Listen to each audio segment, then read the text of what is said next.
Crianças, seguinte, eu vou fazer então uma sequência de vídeos falando a respeito da digestão e nutrição dos animais, tá? Então assim, é um conteúdo relativamente extenso, então eu vou ter que acabar quebrando isso em vários pequenos vídeos, certo? Tentem sempre assistir então em sequência, tá? Mas primeira coisa, quando nós falamos a respeito de digestão e nutrição, nós sabemos que os animais eles são heterótrofos, né? Então eles precisam alimentar-se, tá? Eles obtêm energia a partir, né, de outros organismos. Então eles têm que se alimentar de outros organismos, sejam eles esses outros organismos, né, vegetais, animais, fungos ou outras coisas assim. Agora, para que serve isso? Para que serve para se alimentar? Bem, eu já dei a dica agora há pouco, né? É a questão da própria energia, né? Então, os animais eles precisam da energia proveniente dos alimentos para poder então realizar os seus processos físicos de sempre, né? Então, sei lá, para o animal correr, para o animal piscar, para o animal fazer a corte. Então, para tudo isso, ele precisa de energia. E como ele não produz o seu próprio alimento, né, a partir da luz solar, como é o caso dos fotossintetizantes, eles precisam obter isso de outra maneira. Então, eles se alimentam, eles comem para isso, né? Além então dessa questão dos processos físicos que acontecem normalmente no corpo, também tem toda a questão de funcionamento celular, né? Então, toda a questão de divisão celular, de repente produzir novas substâncias ali dentro, precisa produzir novas proteínas, precisa produzir novas mitocôndrias, coisas assim. Então, também, além da questão energética, também tem a questão estrutural, né? No caso do dia a dia do animal, ele está sempre tendo que dar uma reformada na sua estrutura, digamos assim, tá?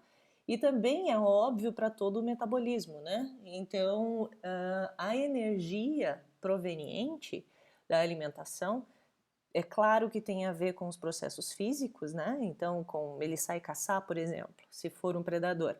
Mas também tem toda a questão do funcionamento do metabolismo, né? O funcionamento do corpo do próprio animal, mesmo se ele estiver dormindo, por exemplo, certo? E aí é óbvio, né, que precisa muito do alimento quando o animal está em crescimento e em período de reprodução. Então, quando ele está em crescimento, ele precisa de muito material estrutural, muito material plástico para conseguir constituir as suas novas células, né? E quando ele vai se reproduzir também, principalmente as fêmeas, né? Então tem que dar uma estocada de material ali para conseguir produzir os ovos, se for um animal placentário, para então conseguir nutrir esse novo filhote, certo?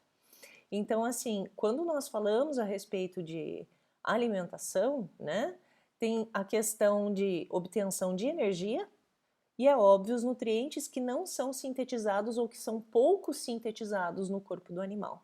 Então, não é pura e simplesmente a questão da energia, senão seria simplesmente pegar e comer carboidrato ou comer gordura e pronto, certo? Então, também tem essa questão de nutrientes que não são sintetizados ou então que são sintetizados de maneira não suficiente pelo animal.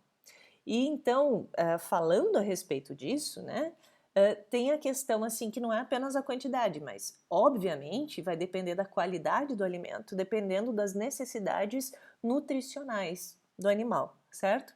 Então, não é simplesmente a questão da quantidade de energia, certo? Então, repetindo aqui, qual que é a necessidade? Então, nós vamos ter basicamente duas necessidades diferentes. Uma é a questão de energia para a realização dos processos físicos ali metabólicos. E a segunda são substâncias específicas para a conservação do animal e para o seu crescimento, certo? Então, os animais eles precisam se alimentar dessas duas formas, certo? Então, agora a gente vai falar um pouquinho a respeito de como é que os animais eles acabam capturando o seu alimento. A captura do alimento ela acaba acontecendo de maneira bastante variada, né?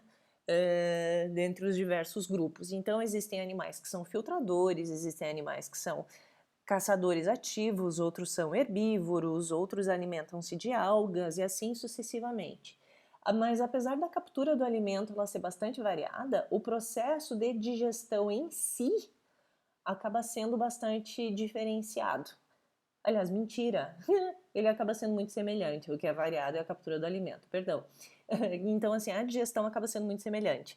Tanto a questão das enzimas que fazem a digestão, que são enzimas muito parecidas ao longo da escala zoológica, e os processos enzimáticos que ocorrem também são extremamente parecidos. Então, a captura varia, a digestão em si já não necessariamente tanto, certo? Mas não podemos esquecer que, no final das contas, os animais, eles são heterótrofos e, obviamente, eles dependem de outros animais para sobreviver. Mas, no fim das contas, a energia na cadeia alimentar, ela sempre tem origem a partir do sol, né? É claro que aí nós não estamos falando a respeito dos quimiotrófos que ficam lá no fundo dos oceanos, nas aberturas vulcânicas e tal, tá? Estamos falando aqui dos animais que são fotótrofos mesmo. Então aqui, só para vocês terem noção o quanto que o animal ele acaba perdendo do que ele ingere, né? Então, os animais eles precisam ingerir muita coisa para conseguir aproveitar. Então, olha só, aqui, o animal ele ingere o seu alimento, aí ele vai assimilar o que ele consegue assimilar, né? O que for útil para ele, e o que ele não conseguir assimilar, ele vai acabar eliminando junto com as fezes. Isso que ele assimila, um tanto acaba sendo perdido na respiração, né, durante toda a questão do processo fisiológico da respiração celular, né, e então um tanto acaba indo aqui um gasto energético e outro tanto acaba sendo produzido na forma de biomassa, que é o que vai acabar indo mesmo para o corpo do animal. E aí, obviamente, ele pode perder tudo, basicamente, quando ele acaba sofrendo predação por algum animal. E aí, então, o que tinha da biomassa dele acaba passando para esse predador, e aí no predador vai acontecer todo esse processo da mesma forma, certo? No caso aqui está representado um anura, ele também é um predador, né? Então, digamos assim, que ele havia ingerido insetos. E aí aqui ele vai acabar morrendo por uma serpente que vai acabar ingerindo esse animal e vai acabar passando por todo esse mesmo processo. Ele vai ingerir o anura, vai então absorver os nutrientes dele, um tanto vai acabar indo para a respiração, né? Um outro tanto vai para formar a biomassa do animal, né? E o que acaba não sendo, absorvido acaba saindo como waste, né? Como dejetos.